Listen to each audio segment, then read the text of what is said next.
Sugatan ng isang lalaki sa China matapos sunggaban ng isang leon sa sirkus. May nagkarambola ring mga sasakyan sa isang expressway. Nakatutok si Ivan Mayrina. Tila laro ang dumausdos sa kalsada ang sasakyan ito bago bumangga sa mga nagkarambolang sasakyan nasa harap niya. Pero pagkatapos niya, meron pa mga sumunod. Wala nagawa kahit sinenyasan na sila ng iba pang motorista sa nakaambang disgrasya. Sa video na kuha nitong linggo sa Taohui Expressway sa Henan, China, ayon sa mga otoridad, mahigit 100 sasakyan ang nadisgrasya at nagtamo ng matinding pinsala sa kasagsagan ng dagsa ng mga biyahero para sa Spring Festival.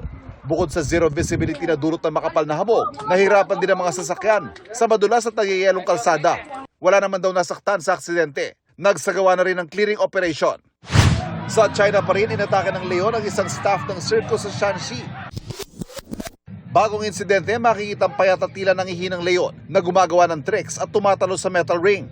Sa ikalawang ikot ng leon, bigla niyang sinunggaban ng empleyadong malapit sa hawla. Bumagsak sa sahig ang biktima habang kanyang mga katrabaho pinaghahampas ang leon. Nang maalis sa pagkakasakmal, mabilis na isinugod sa ospital ang biktima. Sa ulat ng Reuters, nagkaroon na ng parehong insidente noong 2020 kung saan inatake ng tigre ang kanyang trainer sa gitna ng show. 3 nasugatan, isa sa kanila nawala ng daliri. Para sa GMA Integrated News, Ivan Mayrina, nakatutok, 24 oras.